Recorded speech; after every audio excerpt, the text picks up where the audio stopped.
During those kind of off times, you can structure your learning at home as well and still have some downtime that they require, but also providing that structure for them that is really important. Welcome to the Misfit Behaviorists podcast. Join your hosts, Audra Jensen and Caitlin Beltran, here to bring you evidence-based strategies with a student-centered focus. Let's get started. Hey everybody, welcome back to the Misfit Behaviorists podcast. I'm Caitlin and I'm joined by Audra, and today we are talking about providing structure over those summer months when our students and children are not in school full time. So Audra, what are we chatting about? So we talked about this the other day, I think, and it would be nice to do a two-part series because we have summer coming up, and I know a lot of teachers and parents already are getting out for the summer or thinking about summer. And having been a parent through those summer months, they can be challenging in making sure that our students and our children have structure for the summer. Because if you think about coming back as a teacher, you have a variety of different kids who have had different experiences over the summer. So maybe you have, for an example, kiddo number one who's had no structure over the summer, hasn't been in school, didn't have ESY, maybe they didn't have services, therapy services or whatever, for whatever reason. They had those 8 or 10 weeks off, but today we have a lot of students who spend a lot of time on their iPads and screens. And so you have all that unstructured time, and then they come back into school year, and that can be a bumpy transition. And then on the flip side, you have some kids who have had a lot of nice structure over the summer. Even if they didn't qualify for ESY, maybe they had structured home settings or they had continued therapy. Family may still continue to take vacations together, but maybe they structure them well and they're engaged with them, building those memories, and then coming back to school, the transition is a little bit smoother. So we were thinking about, maybe I could talk about ways to structure for family settings, because I know we have a lot of listeners who are not only educators, but who are also parents, because a lot of us do get into this field because we have kids who have special needs. And so this might be a good time to talk about it. And then next week, Caitlin's going to talk about ESY and kind of the structure in a school setting over the summer. Perfect. I'm so glad we're talking about this because I think it's so relevant for our students and also us. I thrive on routine. I love to have a schedule, but then come summer, I'm like super excited to not have a schedule for 3 days. But then I do find myself feeling like a little too, I don't feel myself. I really need that consistent structure. So I think it's important just for all of us to set that tone, whether it's in our classroom, if that helps you as well.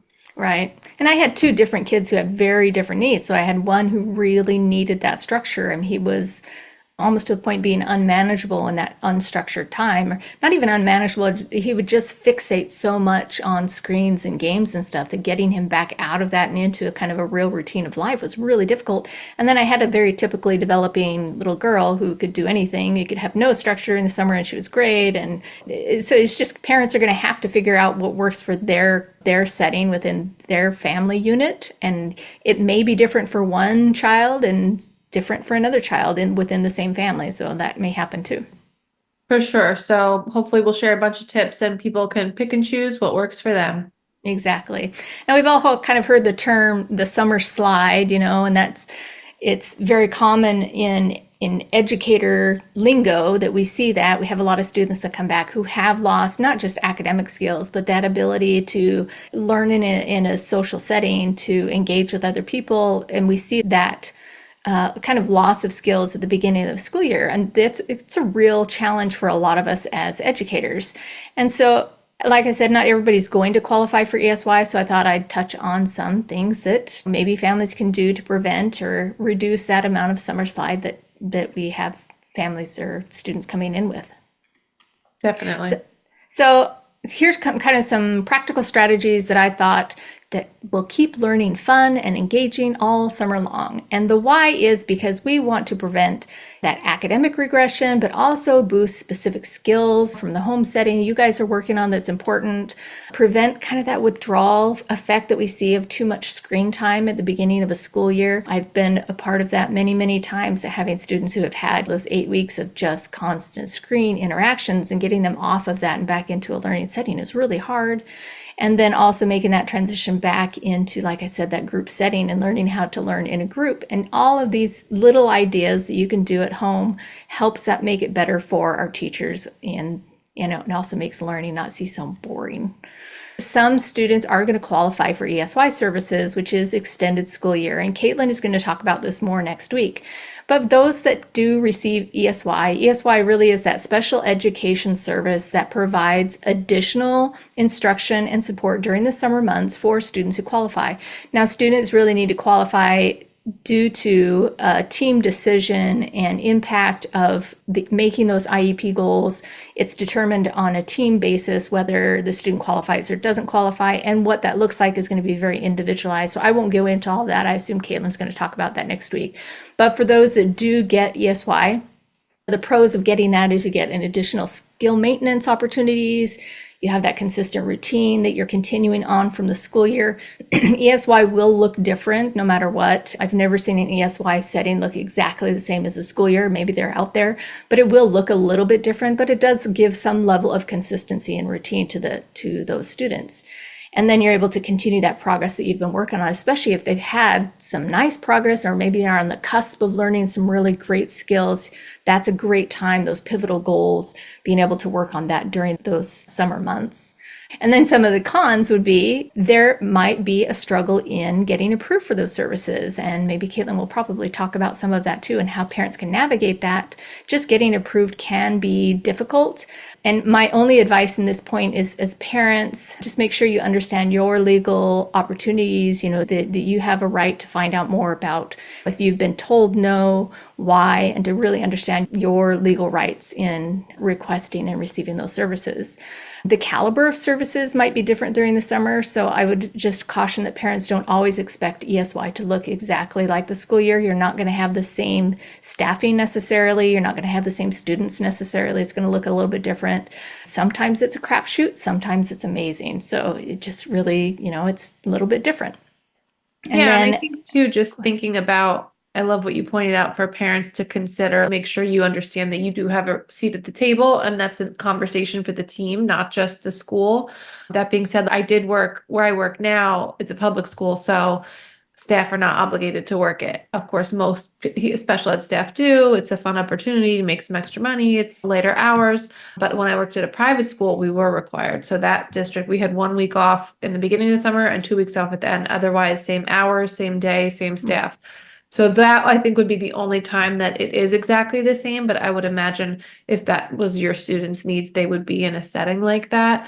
But thinking about also, is ESY the right fit for your child? If it has not been recommended by school, taking into account, maybe they want to have a conversation with you about your child could benefit from some more outside of district social opportunities, or from some more downtime even. And we've had those learners too.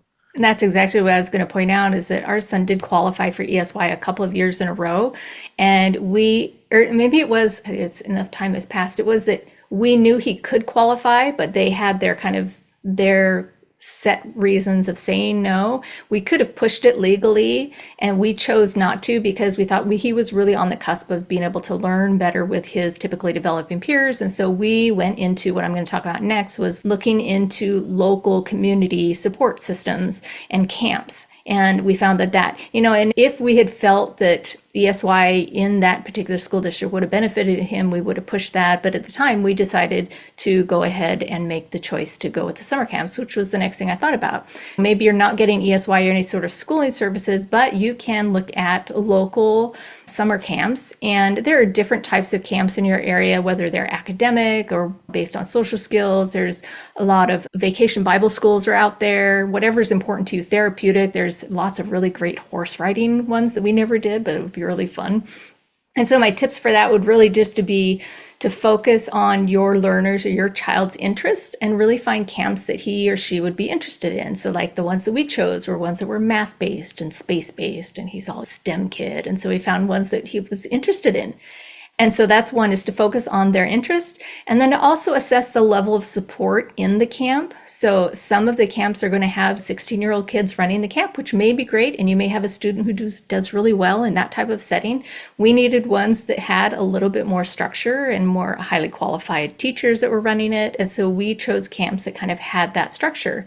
There was one in our area that was an overnight camp that he qualified for a couple of years in a row that was amazing. I mean, it was staffed wonderfully, and he was on our state assistance program for disabilities. And so it was actually paid for through the state.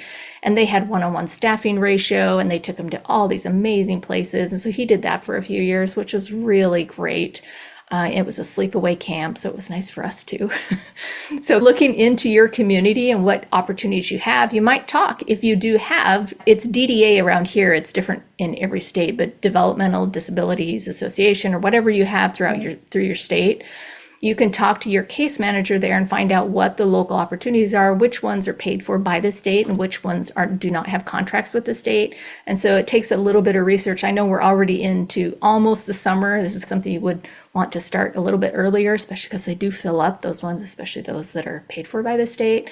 So it takes a little bit of research to figure out what's in your area. And then the other thing is just connecting with a community of support for yourself, both parents who are going through the same thing, but also getting to know the parents who are in those camps with you, and creating that tribe that you always need, just not only just somebody to bounce ideas off of, but just to commiserate and enjoy the summer. It's just more fun to do that with other people. Yes, for sure. I echo that 100%. So that would be number 2. So talking about camps. And then if you have extra time, which you will, because most of us will only choose a couple of those camps, especially if we're paying for it by ourselves, which they can be expensive. You'll probably choose to do a couple. We always chose to do like 2 or 3 throughout the summer, and we'd space them out so that he'd go do one camp and then he'd have 2 weeks at home and we'd do things, and then so on and so forth. So during those kind of off times, you can structure your learning at home as well and still have some downtime that they require, but also providing that structure for them that is really important. It's still important, especially if you have kids on the spectrum, that you have that consistency and routine throughout the summer as well. So create some sort of daily or weekly schedule. It doesn't have to be, 8 a.m., 8:05 or anything like we do at school, but having just a loose schedule of what we're doing day by day, what we're doing throughout the week. And I put together a really simple thing that we'll put in the freebies, a sample schedule, what you might do throughout a day. And then I have 8 suggestions throughout a week, with each one having an arts and craft week and something that you could do every day. So I'll put that in the freebies, but just getting kind of those creative juices flowing. And the tips for that is creating, if you need it, a visual schedule for your students, for your kids who need that. Being flexible, being open to adjusting that schedule as their energy ebbs and flows and their interest ebbs and flows throughout the summer. And as you can, to incorporate IEP goals or goals that are important to you at home, that creating those learning opportunities throughout, activities as well. And then always prioritizing fun and looking at what we can, because it is summer. So as long as they're able to do it, you want to spend time at the beach and at the pool and going on vacations and having some fun, because that's really what summer should be about. Absolutely. I remember I was doing home ABA therapy with a learner a couple of years back, and during the school year, we had a really great routine of, say, I went there from, 4 to 6 o'clock, and we'd do homework, then we'd prep dinner, then whatever, put his clothes away, and then whatever. And come summer, that routine was no longer relevant because there was no homework, and I'd go earlier in the day. So we had to revamp. And like what you're saying, it was also summer and it was really nice out, and his sister was home with him for once. So we just switched the routine, but we still kept the same goals. So we would go on a nature walk, and that's when we talk about objects we saw, and he would jump on the trampoline, and that's when we would do numbers because we'd count or something like that. So we did tweak the goals in a totally different context, but we practiced the same skills, and we still made it like we still use the same visual schedule. We still use the same token board so that a lot of elements were consistent for him. Oh, that's beautiful. And that's exactly what they need. I love that you tweaked what you were already doing, but made it for summer purposes. And that's exactly what I have in mind. Yep. So the next thing I think about is we want to take family vacations. We all want to go, whether it's visiting family in another state or going to see the Grand Canyon, whatever it is. We want to create those learning opportunities. We don't want our kids to be stuck in the pigeonhole of a school classroom and that's all they do. Get them out there and enjoying, go for hiking. There's all sorts of opportunities. So my quick tips on creating those family vacations with your students with disabilities in mind: plan it with a purpose, align their interests and learning goals with what you're doing. You have your little ones may be really interested in dinosaurs, so plan to go see some of those fossil museums that are out there. Whatever it is, kind of plan with a purpose. And then have that interactive engagement. Ask open-ended questions if they're verbal. Ask them to be the lead in situations, especially if you have planned that with a purpose and you're doing something that's interesting to them. Let them be the lead. Invite them to take pictures or videos, draw about what they see, and so creating kind of those learning opportunities within the fun that you're having. And I then love again, that. to follow their lead, to allow them to linger, to engage in conversations, even if they're boring to you, to follow their lead if they're satiated from whatever you're doing, and to really allow them that choice and that voice that we've talked about recently, to give them that empowerment even over the summer. Yeah, I love that. And I'm just thinking of summer, we have all this time, but we don't always necessarily have more of a budget. So if you are in a budget and you're not looking to go on an overnight trip or a big vacation, check out your local Facebook groups, see what's Mm-hmm. available for either cheap or discount or 10 and under are free or something like that. Yeah. My school does a field trip a couple years back, and turns out there's like an insect museum a couple towns away from me. I mean, it's small and it's a one afternoon kind of thing, but something that I just wouldn't have time to get to during the school year that over the summer could be like an easy community outing for a learner. And they don't know that it's not the Grand Canyon. If you go to the Right. Ant Museum, they're going to think that's amazing anyway. We used Right. to always go to the Tillamook is on the coast near us, the Tillamook cheese factory, whatever. Costs nothing to go there, but you used to take them and Right. you can go watch them do the cheeses and stuff and get ice cream. And it was amazing. Drive 2 hours there, but you don't have to pay anything when you're there. So Yeah. look, I love that. Just looking at your local opportunities, especially for the free and reduced cost. Yeah. The last thing in this area is summer is really the perfect time for toilet training. And I was thinking as I was coming up with these ideas that we really should do a whole episode or maybe 2 or 3 or 4 on Yeah. toilet training. So we're 100%, we're not yes. going to do that a lot now, but I'm telling you, summer really is a good time to do it. I mean, take the pants off and spend your time outside. That's my biggest thing is like Yes. go I naked in tell the backyard. every family who is thinking about when should I start, and if it's anywhere past January, I'm like spring break, and if Summer. it's anywhere past spring break, I'm like summer, Summer. because you have more time, and I Yeah. think it is a nice boost when the school can help you, but it's always such a great thing when school can continue the home routine. And even if you just have Yeah. those 3 or 4 days set aside, and summer's the best time, maybe you have off Fridays, maybe you at least can take a day off easier Monday. And like you said, you're wearing so much less clothing. You're wearing Yes. flip-flops. You're wearing things that can be pulled and kicked off easier. Yeah, yeah. So we will do that soon. I think it will Yes. take probably a few episodes to tackle all of the issues with toilet training from littles to Yep. biggers. So we will do that soon. Okay, so and I thought 5 quick tips for engaging your learner during these summer months, and I'll make these really quick. Just being fun and playful with your learning. Consider games that are for specifically for their interests, whether they're interested in math or not, doing math facts games, sight words. You can incorporate stuff from school year into what you're doing. Sensory activities are great for the summer. I mean, get the shaving cream out, put it on the rocks out back and hosing it down. I mean, there's all sorts of great sensory opportunities you can do. Those of you, and I know a lot of you do have trampolines in the backyard. There's so much great stuff you can do with the trampoline with sensory opportunities, with, shaving creams and hoses and bouncy balls. And it's just, so think outside the box. Those opportunities are really good in helping. A lot of our students need that regulation, that sensory regulation throughout the summer. That's a really good thing to do. Yeah, and generalization. I can think of a lot of our guys who are great with that counting skill at the desk, but then we go outside and I draw it in chalk and it's like a whole new thing. So it's just another opportunity to find that generalized opportunity. Yes, that's a great point.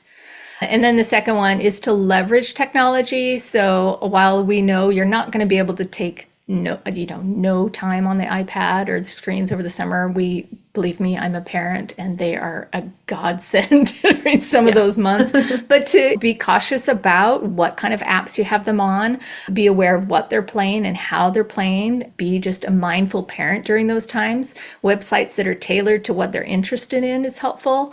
And 2, do consider maintaining time limits and supervision during this time so that when they transition back, like we talked about, it's a little bit easier for them.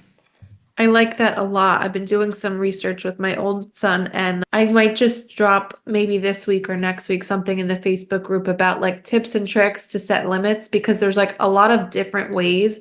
Like you can do guided access on the iPad so that you're stuck in the one Mhm. app, or you can do limits on certain apps. You can hide the app. So I've been learning Yes. a lot of those tricks as he's learning a lot of those tricks to counteract my tricks. So I will share what I've learned. But also we also just downloaded an app for you can use it for chores, but also behavior mod. So it's called June, Joon, not I sponsored, think I've but heard of it. Yep. it's very interactive. So if you have a kid that likes Pokemon or Minecraft or really anything nowadays, you get a little character. So he's been opening it up even when it's not time to check in on his coins or anything. Oh, I And love he'll be that. like, it's time to feed my thing. And then he'll notice like, oh, I gotta clear my plate. So, Oh, I love that. stuff like that. I think summer's a great time to experiment with those things. If you've been Yeah, it's thinking about excellent. starting a chore chart or thinking about starting like a visual iPad schedule, because like you said, we don't love all the screen time, but might as well lean into some of it if it Mhm. can help us with some of our goals. Yeah, yeah, I love that. We used to have, this isn't technology because there was very little technology back then, but we used to have one of those flip charts. We have all the charts at school, but on the front side it would have the chore, and then on the back side it would have the task analysis for it, and each one would have a certain amount. I can't remember if we were using fake or real money at the time, but they would go and Right. choose one, whatever they wanted, whatever it was worth, and then it had the whole task analysis of putting dishes away or whatever, and so they could Right. choose those, and that's how they earned money for whatever it was they wanted to buy. So Very lots of cool. different ideas. Tip number three would be get creative with your projects. Have creative projects like art and music, writing, building projects connected to what they're learning. Paint the rocks, whatever you want to do, just get creative and fun. Paint the fence with water. It's like, just look around. Let's see, our weeds need to be pulled. Yeah, all of a sudden that's a project. So then tip number four, we already touched on, is looking at those community resources. Visit the local library. They do still exist out there. We've got a really nice one that was only built a couple of years ago, but there are community resources out there like the local library. And we have something that's called Kids Club here. You go and you pay $5 or whatever. It has a huge indoor play structure, swimming pools. This is the time also for swimming lessons. So museums, zoos, parks. We have an amazing local park here that in the drinking fountain, they put pink lemonade in it. Oh, So you go drink pink lemonade at the I fountain. hope there's So a sign so you're not just, whoa, that's pink I'm pretty lemonade. sure. I haven't actually been there, but yes, I think there is. Okay, and then tip number five is still continue to think about social skill Yeah. development. Don't neglect that over the summer. Plan play dates, arrange opportunities for them to interact with peers, go to the park, group activities, volunteer opportunities. If you have older kids who can get into volunteering, that's a great time to do that as well. Nice. And so For that was, sure, because I think we've been talking about so many great things to do over this summer, assuming that they're all going to be fun, but we know our learners or our own children that not everything that we set out to be fun is fun. Like sometimes yeah, kids don't want to socialize. Sometimes kids on the spectrum don't want to do group outings to yeah.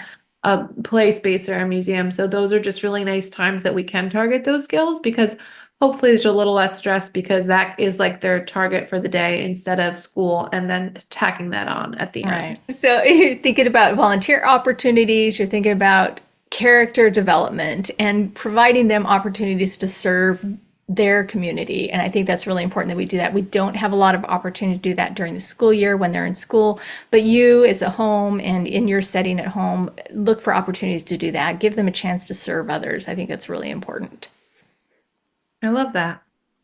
And then celebrate those small victories because they're going to be small sometimes, they're going to be bigger, but acknowledging that progress is really crucial for that motivation so that we have a summer that's full of really happy memories. And that's really the thing, is to create a summer of happy memories both at home so that when we get them back at school that they are happy, well adjusted, well rested, and ready to start the new school year.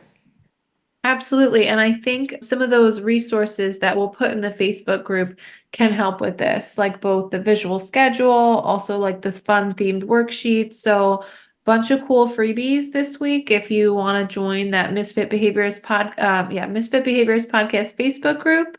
And then again, join us next week. We're going to continue the conversation on extended school year, or summer, I should say, but talk more specifically about ESY and hone in on a few practical, easy data collection strategies that you can do over summer school months. Perfect. Thank you, everybody. We will see you next time. Thanks. Bye. Thanks for listening to the Misfit Behaviorists, and be sure to tune in next week for more tips and tricks. Don't forget to subscribe so you don't miss an episode.